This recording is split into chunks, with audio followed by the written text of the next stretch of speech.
because you're going to have some things marked in there that you haven't seen since you got your first paper back. So we need to make sure that you know what all those things mean. We need to make sure that if you have any questions on that, I don't mean questions specifically that relate to your paper, meaning why did you mark this on my paper, but meaning the corrections that you see. So you probably need, some of you have your actual paper in a page protector. You might want to actually pull the paper out if that's the case, so you can kind of glance at some of the things on there. You need to take notes on the things I'm fixing to say though, okay? Because they're common errors, and chances are, if I'm talking about them, it is in your paper somewhere, because these are the ones that I saw most commonly.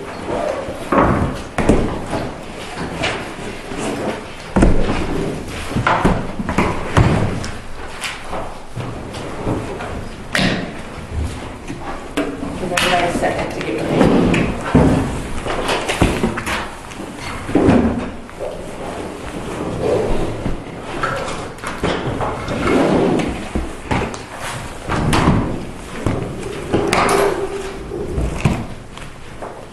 I was very impressed and I learned a lot. Let me just tell you that. You all did a great job. You did a great job communicating. I hope that you enjoyed what you learned researching this. Okay, according to Jonathan, we're going to war with North Korea in about 2 weeks. So just be aware, be prepared for that. Sarah's going to handle when we all go through depression on that. We're going to get our recreation from Ben and Josh.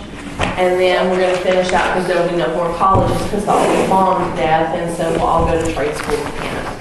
So, but anyway, it was funny. Okay, when you see numbers marked on your paper and numbers or letters, that corresponds back to the student resource notebook. Remember that. In the back, you have grammar rules 1 through 13. And some of them have like 1A, B, C, D, E. When you see a number or a number in a letter, you need to look back and see what that corresponds with. That's how you're going to fix it. Okay. You will see things like RO. What does RO mean? Run on sentence. Few of you have lots of them. There are several ways to fix a run-on sentence. There are 3 main ways to fix a run-on sentence. What are the 3 main ways you can fix a run-on sentence? Split it in half. Split it in half where you have 2 completely separate sentences. Okay, that's one way. Somebody other than James, what's another way you can fix a run-on sentence? Your fix it. I'm sure you've done these and fix it. What's another way you can fix a run-on sentence?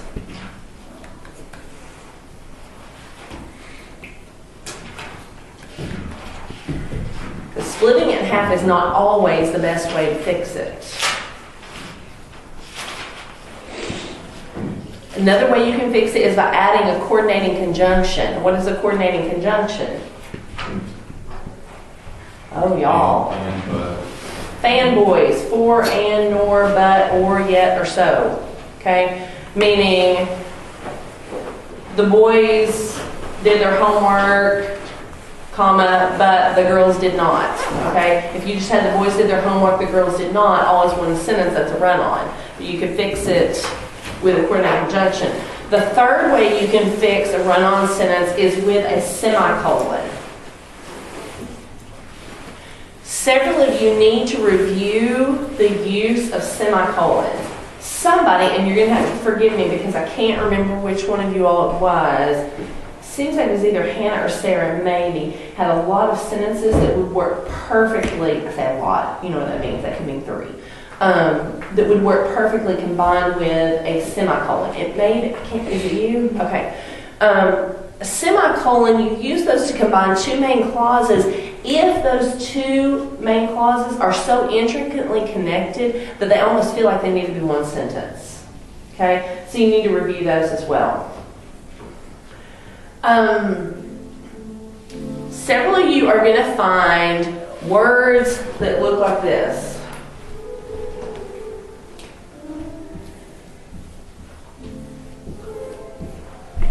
that means that that is a word you cannot use.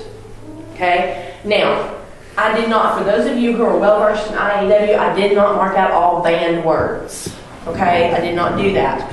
But when you look at that, you need to assess one of a couple of things. Do I just need to get rid of the word? Like this word, you should not use very often. Okay? It just doesn't need to be used. Let me tell you a few of the words that you need to try to alleviate. Very, these are some that I saw in your papers. Good. Said. Now, you can use the word said, but some of you are overusing it.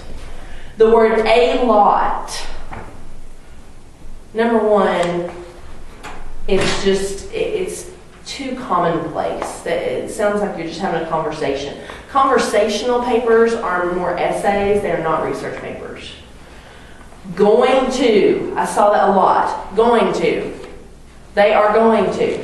Now,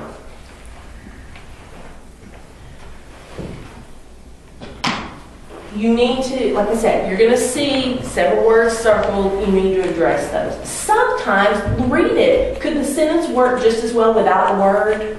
If it does, just get rid of it. If it necessitates, there's my word. If it necessitates the word, then find a better word. Okay? Now, that brings us to the next topic. Because each of you were assigned a specific topic, what that wound up leading to was the overuse of certain words. Okay? The word sports. Both of you all. Be careful. I mean, I highlighted. If you have highlighted words in your paper, it means that you used them way too much. Somebody, I can't remember which one of you it was, used one word more than 100 times in like 10 pages. Okay? You've got to find replacements for those words. Typically, if they're highlighted in your paper, it means that that word is somehow connected to your topic. But you've still got to become creative. Again, I'm not saying not to use the word if it's one of my sports boys. I'm not saying to not use the word sports or activities, but just vary it up. Okay? Nuclear might be one for something like yours, school or education. You just got to look and make sure and check on that. So that's going to be that.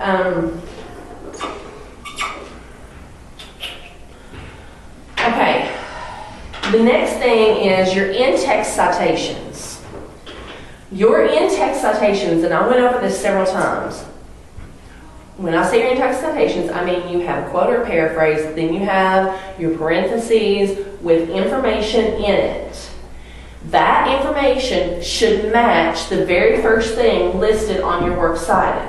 So if you have a quote from an article that has an author, the author's last name should be in there, and the author's last name should be the very first thing listed on your works cited page. Okay? If you do not have an author, then it's going to start with the first few identifying words of the article title.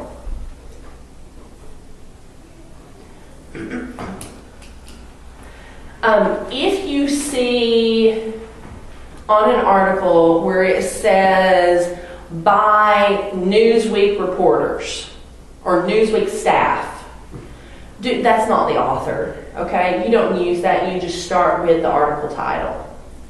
Because that's something several of you all did as well. Is instead of an author, it would list by, and it would have the sponsoring organization, and then it would say by so-and-so staff. That's not the author. And I marked that on your works cited if you did that. So you can fix that. Pronouns. Let's talk about pronouns for a second. What pronouns, you got first, second, third. What are first person pronouns? I'm going to make y'all talk a little bit. I, me, my. I, me, my, we. Those are first person. What's second person pronouns? You. You. Third person? They, them. they, them, he, she, it. One of those can never be used in a research paper unless it's in a quote. Can never be used. Which one is it? You. Second person. You cannot use you in a research paper unless it is within a quote. Now, you're not going to change somebody else's words. The other, so now we've got first and third. The other one is only supposed to be used really sporadically, well, not sporadically, it really should be used very little and only really in one or two places. Which one is that? First person. First person. I, me, my, we. Where can you use those pronouns? Introduction. Your introduction and conclusion. And that is typically only going to be if you are giving a personal anecdote. I think we really only had one person in here who could use that, or two, you guys, right? For sports.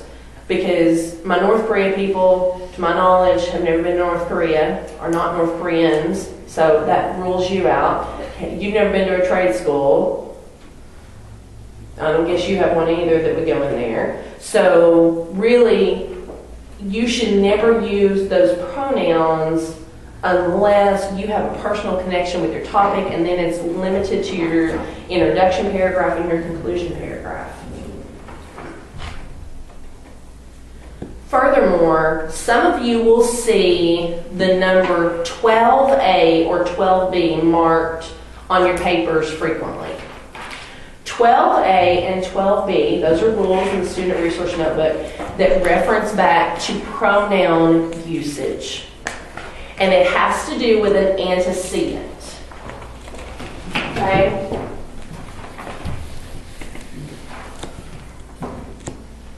You have two different things here. You have, we'll do,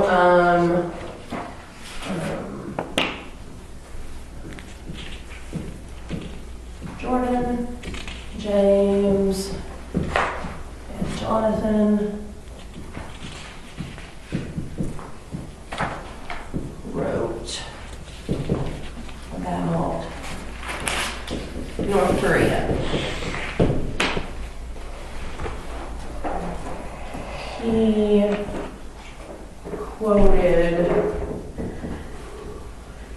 from the, we'll do New York Times. What's wrong with that? You didn't specify which he it was. Okay. Sometimes, here's what you all use more than anything. It's the word they, with no reference in the immediate sentence before it as to who they is. Okay? So this one would be 12B. You'd see a 12B. I don't know who they is. Okay? So you've got to make sure that when you see 12B that you are fixing the problem of there being a clear, what they call an antecedent. In this situation, your antecedents are right here. That's the antecedents. Okay? So that's what you got to do here. 12A is more, it doesn't match. Like, Jordan, James, and Jonathan wrote about North Korea. Them quoted, never that bad. None of y'all were that bad. But my point is, this doesn't match this. It needs to match in gender, number, and appropriate pronoun for whether it's a subject or a predicate. Okay? So you'll see that. There was something else that just went over my head.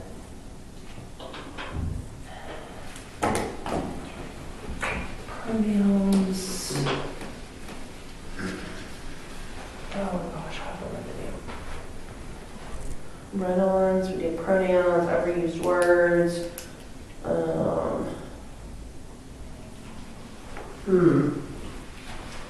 don't know.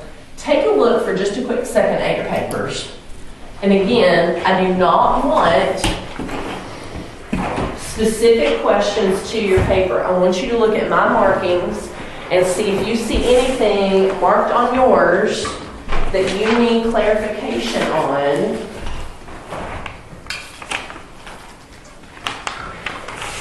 As far as a number or something like that you need to understand.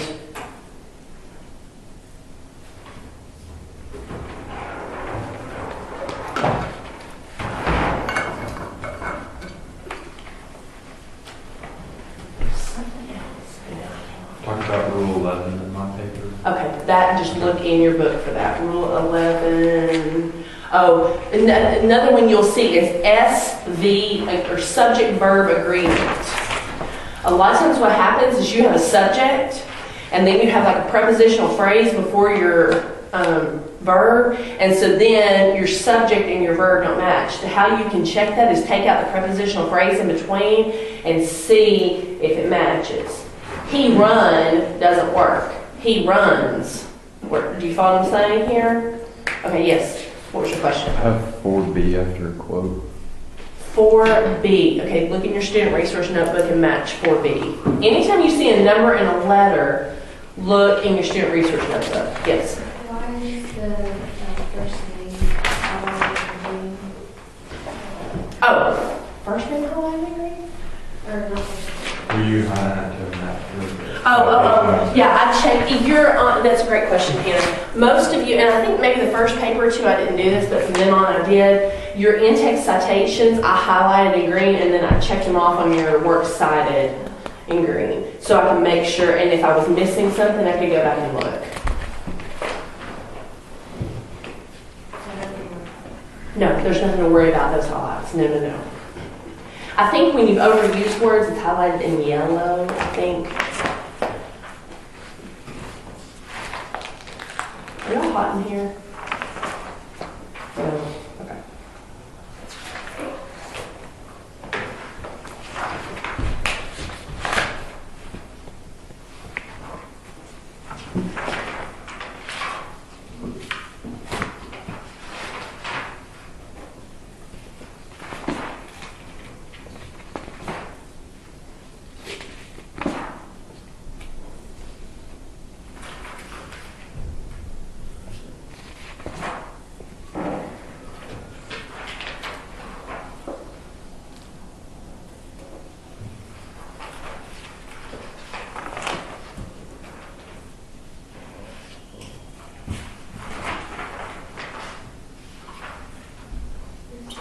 Yes.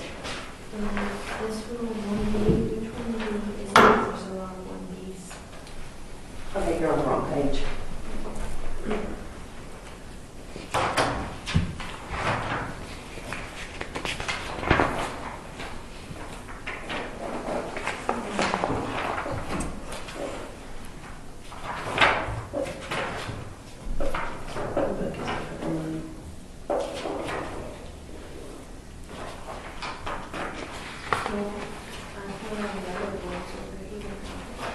There's more. These are all. No, these are the answers to the practice exercises. Indeed, as a compound sentence that you didn't do a comment. What's just the number 6? Look in your book. Okay. You said a letter and a number. I didn't. Oh, no. Some of them have numbers and letters, some just have numbers. Okay. Yeah, no, here.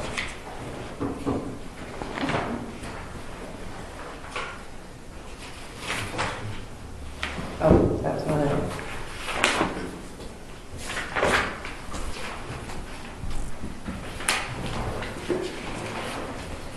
If you think that I have made a mistake in your paper, as you start like really picking through it, contact me. Okay? You're gonna need to send me a picture of what I've written. But I mean, I am fallible.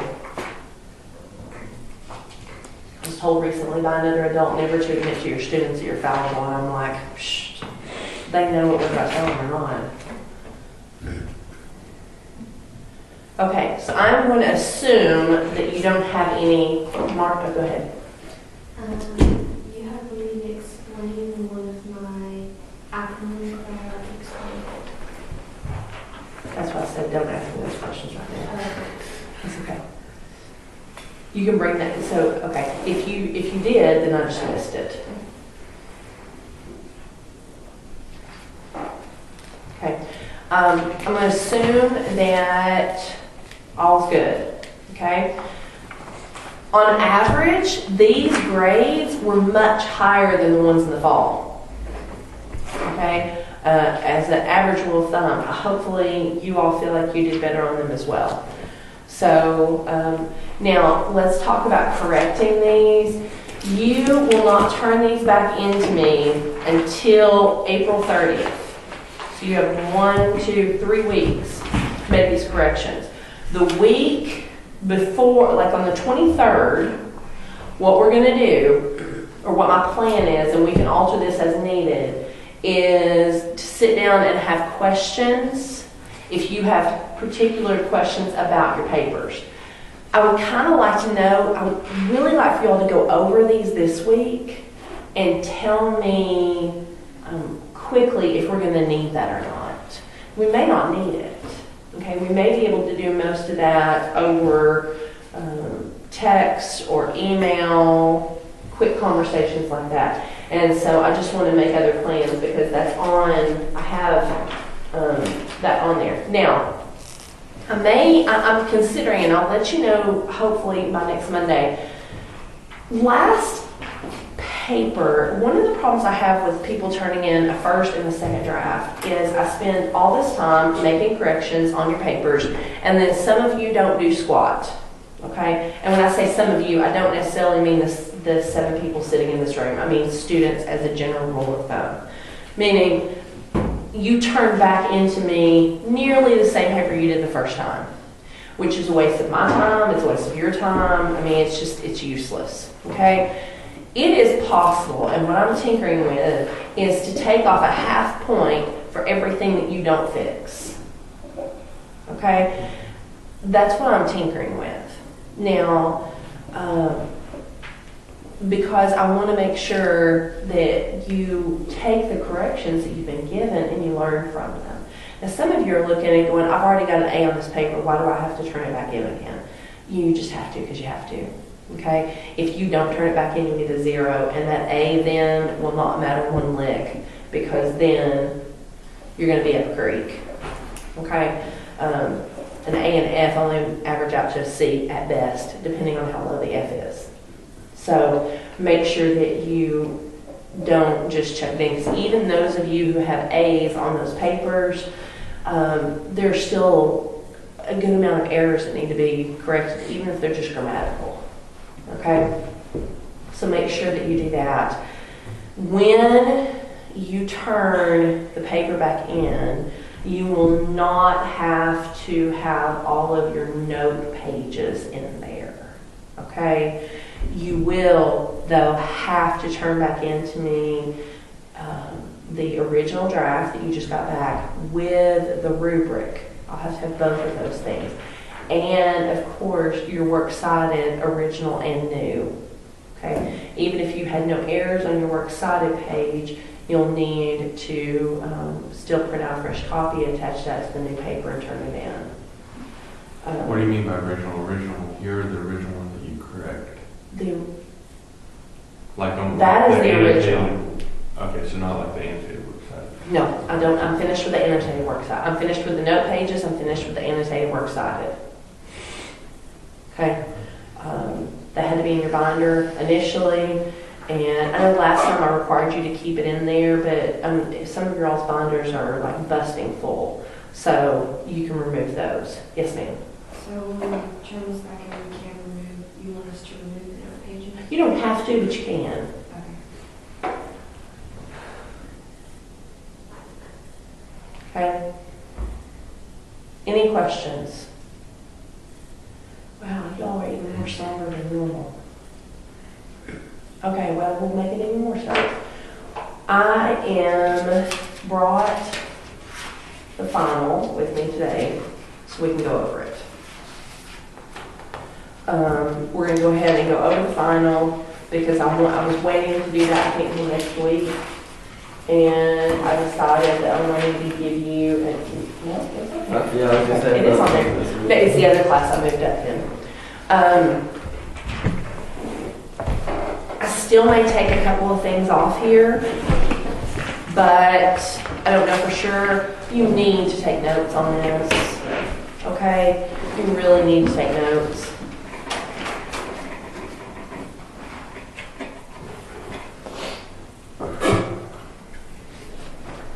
At this point, it is 5 pages with 1 page of extra credit, so it's a total of 6 pages. I may still weave it down a little bit. Hannah's going, oh my gosh. Remember though, I mean, you've got pages that look like this. Do you see what I'm saying? So it's not full of questions, like, meaning, although Jonathan's is going to be 14 pages long. I'm going to ask 15 questions to his after having to grade that massive paper. Okay. You need to know the difference between research papers and essays.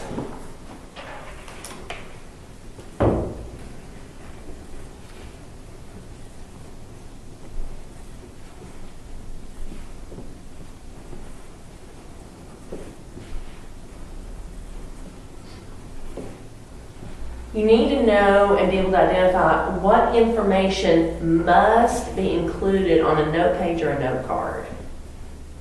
There's information that has to be on there regardless.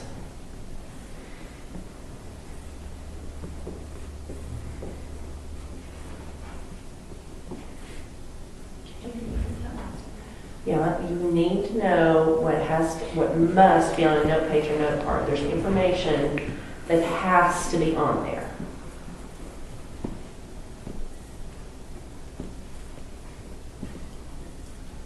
Then you also need to know what kind of things should you notate on note cards or note pages.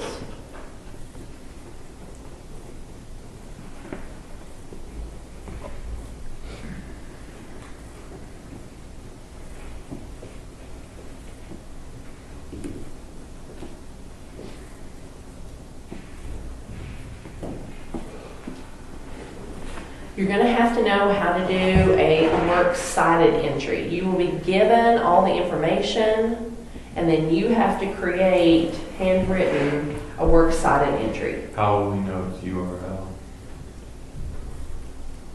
It'll be on. It's on there. If it is, maybe a book.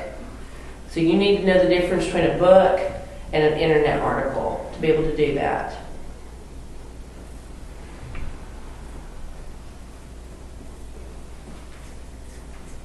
What is it? You need to be able to know how to do a works cited entry. Meaning you either used a book or you used an internet article, and you need to know how to put the information on there without a generator. As I did. Yeah. I had some teenagers at my house this weekend telling me that was not fair because everybody used generators, and I'm like, well, not in my class. Sorry. You will also need to know how to use that information, meaning the information I gave you for a works cited entry, and create a parenthetical citation for something.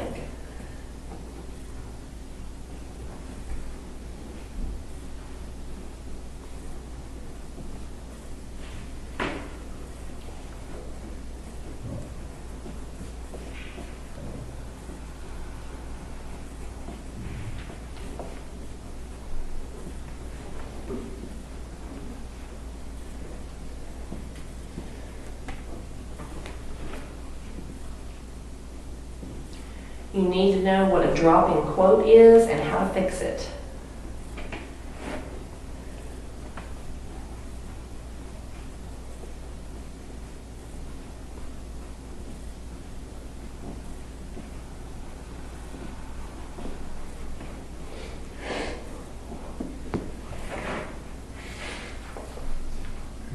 You need to know about counter arguments.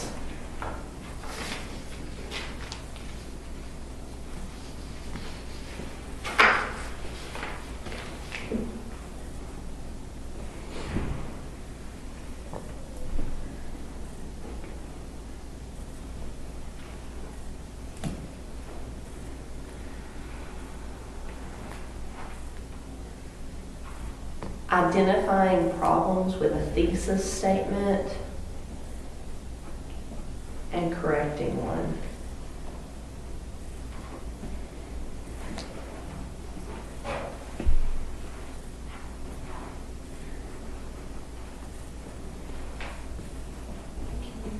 Yes. You'll be given a thesis statement. You've got to be able to identify what's wrong with it and fix it.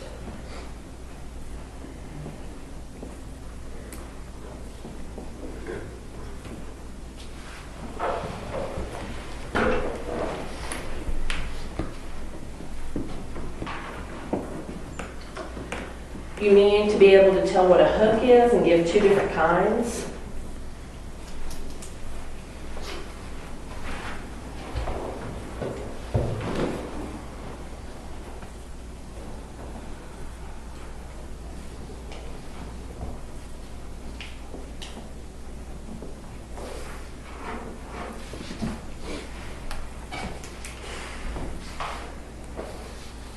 You need to be able to identify the key parts of an introductory and a conclusion paragraph.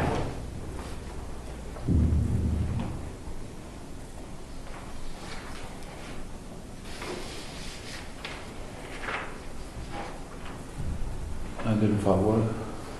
Yes, the key parts of an introduction and a conclusion paragraph.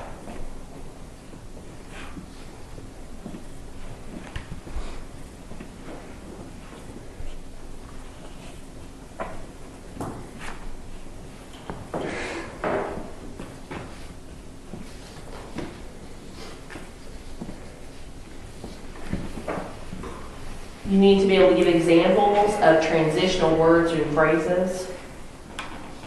And I will not allow you to use like first, second, third, next, and finally. I can assure you that. I'm sorry, what? Yes, I said you need to be able to give examples of transitional words or phrases, but I know that I will not allow you to use like first, second, third, next, or finally.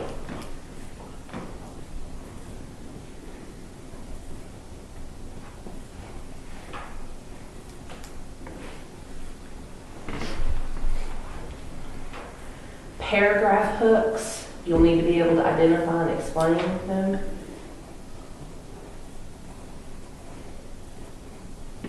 Did you already say that?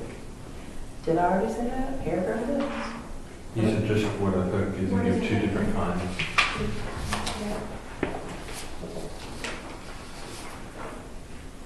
Oh, well, then don't worry about what I just told you.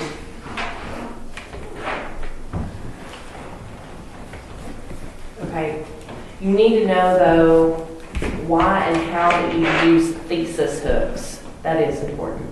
Why and how you use thesis hooks.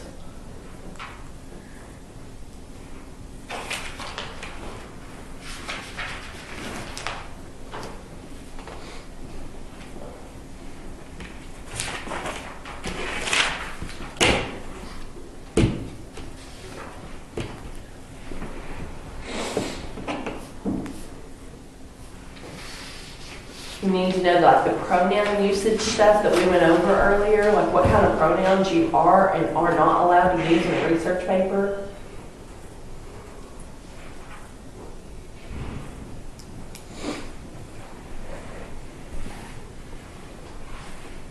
Can all the answers to all these questions be found in our book for Everyone. IAW and the Student Resource Notebook? I think, James, they are all in your research papers book. All right. You need to be able to define and explain what a primary and a secondary source is.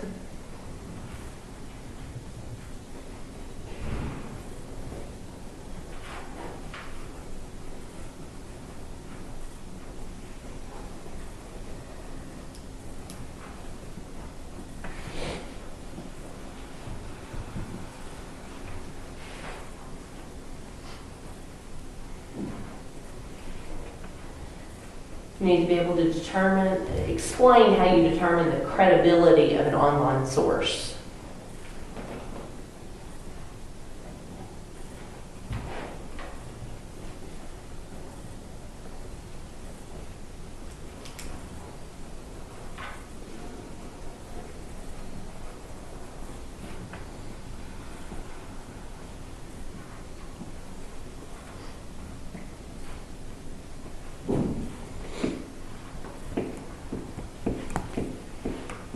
explain the difference between an informative and a persuasive paper, and you cannot say one informs and one persuades.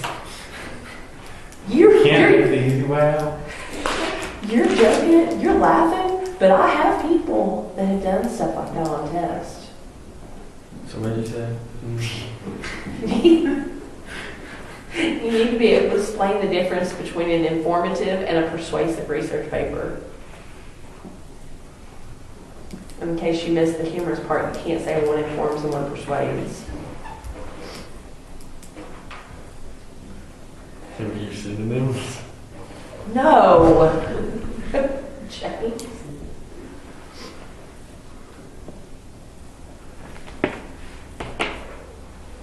You need to address if or when it's appropriate to use a wiki, W-I-K-I site for research papers. Wait, what?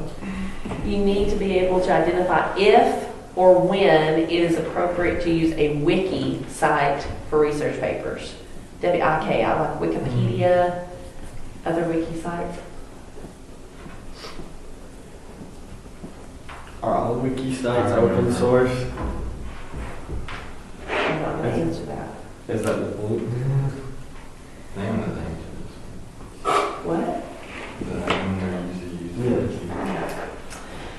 You need to be able to tell what pre-research is.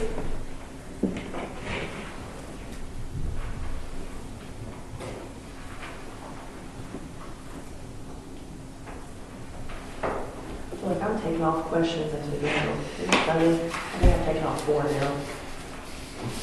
Two are big ones. You need to be able to explain what a roadmap is and how you can accomplish leading your reader without a roadmap.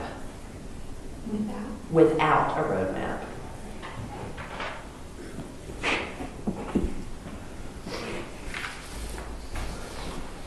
So explain what a roadmap is and How to lead the reader without. Without it. Now, there are other things. Well, there's just extra credit on here. There will be extra things from the book that I'm not going to tell you what those are. But there are 3 questions on here right now from the research paper book that would be extra credit questions. So, that's it. Do you have any questions? Yes, sir. How much extra credit is there? There's a total of 9, 10, 11, 12, 13, 15 points of extra credit. is it all from the research paper book as well? No. Okay.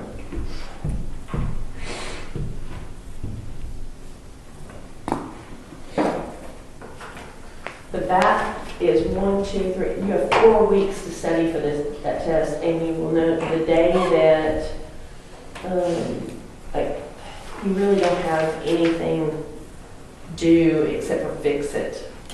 So the extra credit questions are all from Freedom from Student Resource Notebook and the rest are going to be from... No student research notebook. I thought you just said 3 questions from the extra credit are going to be from the Student Resource Notebook. Did I say that? I think that's what I just wrote down. Okay, no, the extra credit is going to be from your research paper books.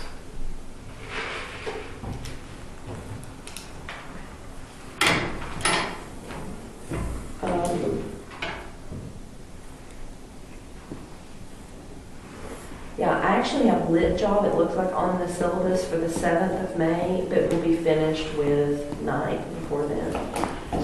So, don't forget your extra credit paper is, well, your literary critique is due on the 23rd, so you have 2 more weeks to do your literary critique paper. I had a question about that. Yes, sir. Yeah, are we supposed to avoid spoilers this time? No. Okay. And Miss Painter went back over those with you all last week. Yeah. How do you feel like that went well? Mhm. Those of you, okay. What book did she use? Princeton. Oh. Okay, so and she went back over that with you. She gave you a copy, yes, of another critique. I've given you one in the spring or the fall semester, and she gave you another one, correct? Okay. Do you have any questions on lit critiques? She answered most of our questions. She did? Last week. Well, she's awesome when it comes to that. I have you bringing your computer for some reason on the 23rd, and I don't have any idea why. So I don't think you. Was that for any questions you had on our paper? Maybe it is. We'll see what happens with that, as far as questions go and all that. So we've gone over a lot this morning. We went over just basic things on the papers. We went over the test. I mean, that's a lot of information to digest. Your extra credit, don't forget that. I don't know if anybody's planning on doing that this semester, but remember that still is an option. So it's The Queen of Water by Rousseau. If you haven't already started reading, and I'd say at this point it's going to be kind of hard, but I mean, it can be done. So everything's good. Okay. What I wanted to do, we're going to do things a little bit out of order. I think we're going to start the book thief today. But I wanted to go ahead and finish up City of Beasts before we do that. That way we have the rest of the class to watch the book thief. I'm hoping all of y'all can start taking a break or breath. Now that this research paper is 98% finished. So, anyway. Alright, get out your lit jobs for these.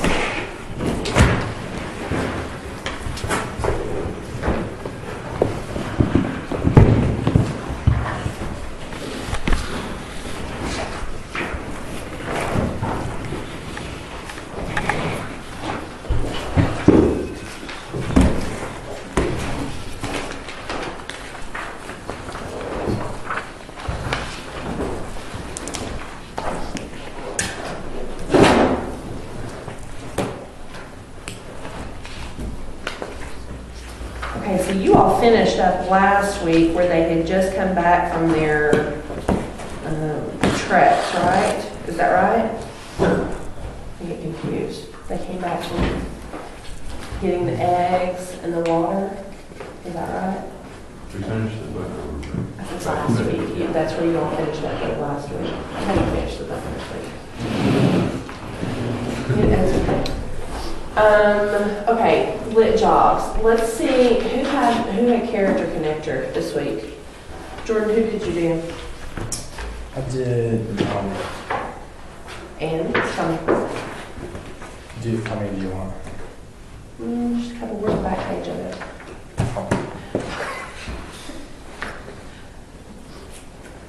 Just talk to me about it instead of reading off that. What do you think? What are you thinking about? About, Your character. well, what specifically? What do you mean? I just want you to talk to me about your character. Just kind of like some of the characteristics. I mean, you don't have to necessarily read it. I don't want you to necessarily read it. I just want you to talk to us about it. Do you follow what I'm saying? No. Sure. Okay. She has a lot of, as opposed to most 13-year-old girls, she has a lot more characteristics, I guess. Okay. She's a more complicated person. Girls are complicated. Yes, indeed. Where do you think she fits in as far as the dynamics of the story, protagonist, antagonist, secondary? I mean, how would you define her there? Probably a secondary character. Okay. Secondary character can encompass a huge wide range of types. Can you explain to me where you think she fits in the secondary? She just supports the main, the protagonist. Okay. What do you find most interesting thing about her?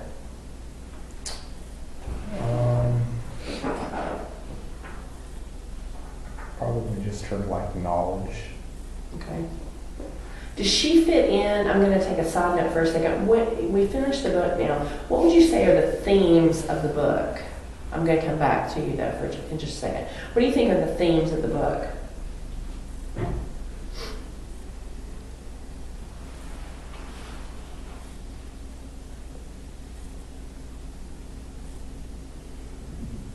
Mystery, I Okay. Like maturity coming. Maturity, coming of age type thing. Who do you see that in though? Mostly Alex. Yeah. Ironically, you don't see it in her as much because it's almost as if she's already there. What do you think that says? I think it's possible the author is saying something about that. You have an indigenous young girl and you have an American boy. And there's a coming of age story of one, but not the other. Why? What Because is the, it? the author is trying to insinuate that the indigenous peoples are more mature. That's something that I got is the rest of the world doesn't understand nature as well as the indigenous peoples do. Okay. Do you think, well, let's explore that in just a second.